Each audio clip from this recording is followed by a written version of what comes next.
Haunting Ground will always have a super special place in my heart. It was the first game I went out of my way to collect. At the time it was going for $80 and I managed to snag my copy from someone for $30. Now it's... Holy shit, this game goes for over $360. Why is this hobby so expensive? There's a lot going on with this game, some of which is not super safe to talk about on YouTube. Even if I'm not part of the partner program, I would rather not have this video suppressed. Instead of the family love element, I'm really trying not to say how outright disgusting that is. I want to talk about my favorite stalker in the game, Daniela.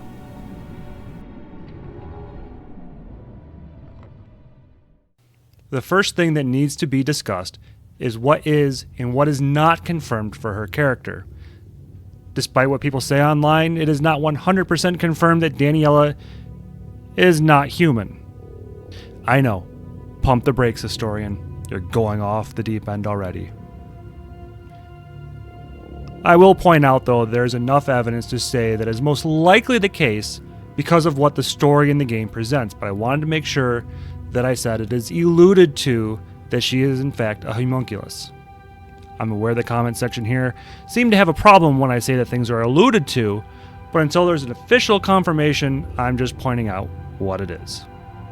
Since the game is based on the idea that alchemy is a real thing, it is fairly reasonable that Daniela is a homunculus, considering we see a few of them in the game, and one of them is even a stalker just like she is. Homunculi were a very popular term for a while. Thank you, Full Metal Alchemist, for that one. But I'm not sure that people know what that even means. Originally, the term homunculus was about a humanoid usually depicted in clay statues, but has undergone some drastic changes since the time of Paracelsus. One of the most famous representations of the idea presented, basically creating an artificial human life, is the story of Frankenstein. That is the version of homunculus that we are going to be talking about here. We have some evidence from Daniela herself, but I have a few issues with it. She's quoted by saying, "My creator said that he made me the perfect woman," but we already know that isn't a true statement. Let's say she is a creation of the Belly family. She is far from being the perfect being. I know she may fit in with some modern beauty standards. Purple hair is far more common than it was when this game first came out, for sure. The first sign that she is imperfect, though, is that she clearly shows some signs of mental instability. Her need to be perfect seems to have pushed her a bit too far. She also shows that she may not be able to feel pain at all. Her hands are cut and covered in blood. The licking of the broken glass piece is interesting. And there is a scene in the game where things get a bit uncomfortable to watch. She also makes it clear that she isn't able to bear a child. She also has no Azoth. So the claim that she is the perfect woman is already a little suspect. A more accurate statement being made by her is, "My creator said he made me the perfect woman, but I cannot taste, or experience pleasure, or feel pain."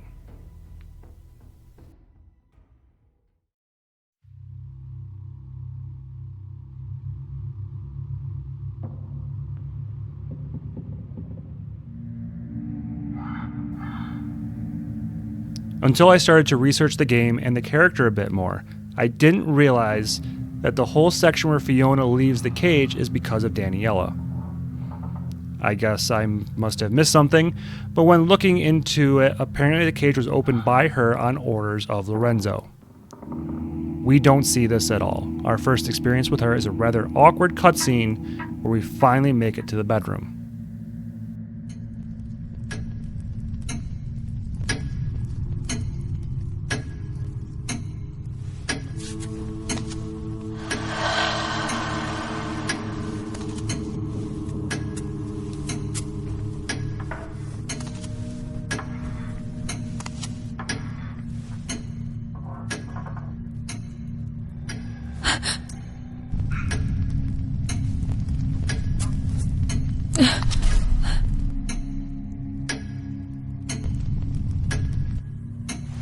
I've gathered some clothes for you.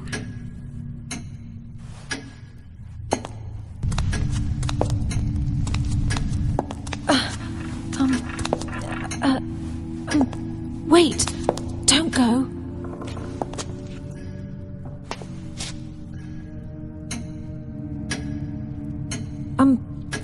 Excuse me, but where are we? And how did I get here? Yes, Master. We will keep her here for a while.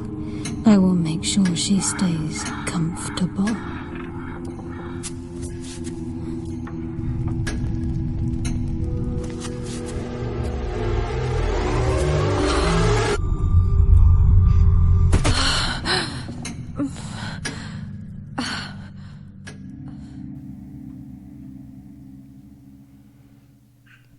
Clearly, we start to see that something just isn't right with her. This is the kind of interactions that we get during the game's first chapter. Nothing overly horrific, but there is something that lies just under the surface.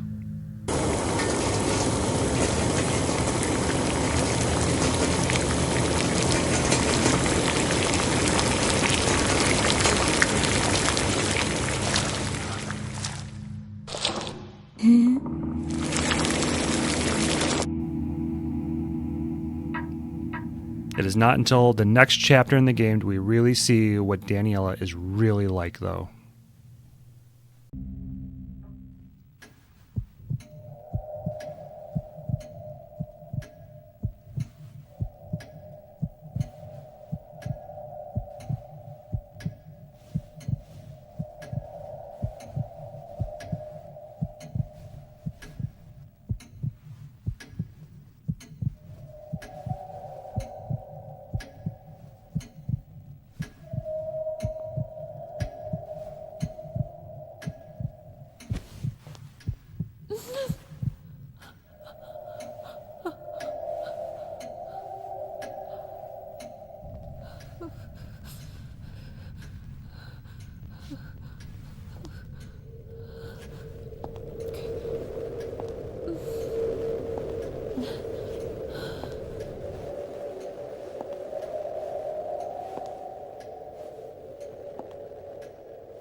I am not complete.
This is where she no longer plays the role of maid and cook, but the stalker and easily one of my favorites in all of Clock Tower or Haunting Grounds. Even the spiritual successors to these kind of games don't really compare to her. Don't get yourself worked up now. Come on, I'll buy you a drink. What? You think a soda will get you on my good side? Hey, you're thirsty, right? Here we go. What the? What is it now? Well, something's grabbing my hand. What? I said something inside here grabbing my hand. Oh, Harry, the Gregory Peck Act is a bit outdated, don't you think? I'm serious.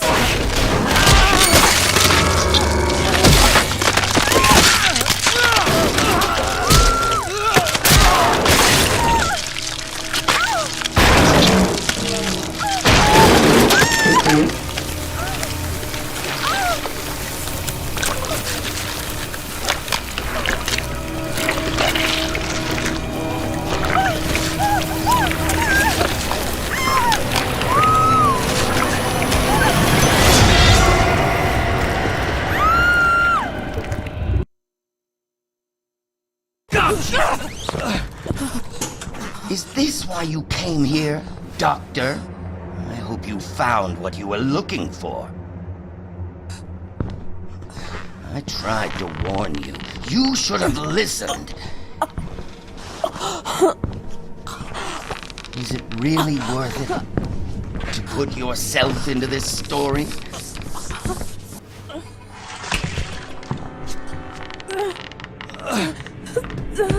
Stop, you bitch!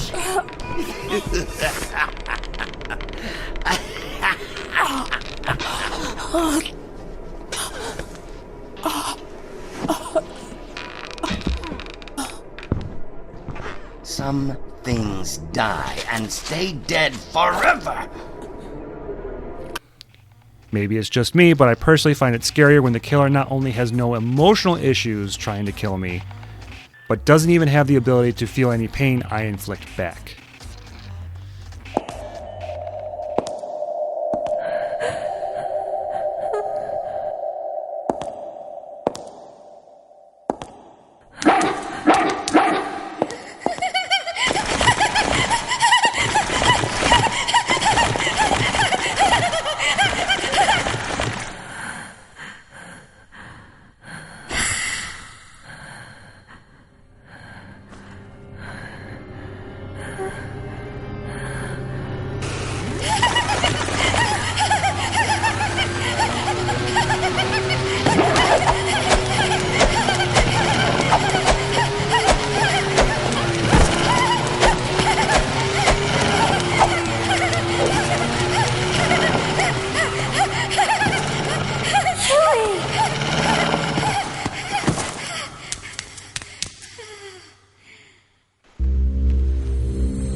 Blood, flesh, woman, you vile creature.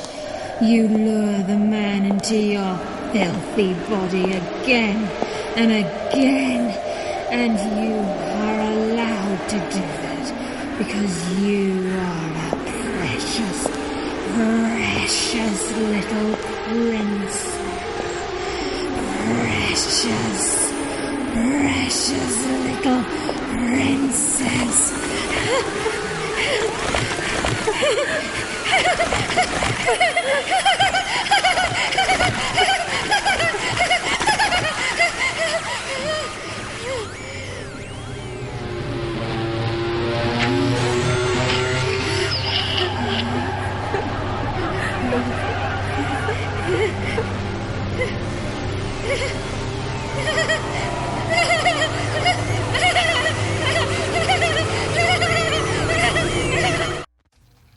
When she finally makes that transition over to the wannabe killer, we get to see a lot about what is actually going on with her.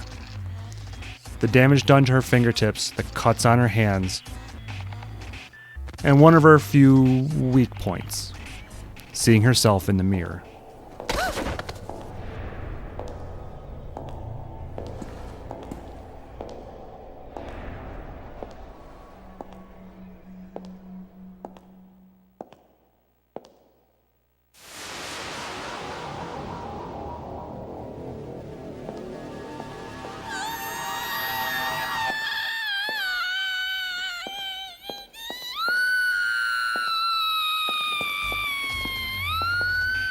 By the time we get to the boss fight, we see that she's actually weaker than we would have expected. Could be from all the physical abuse she's endured, but her death is something that cinematically is beautiful. But I wish that we were able to spare her some way, like with the first Stalker. But I understand why that won't work.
Thank you for watching my first Haunting Ground video.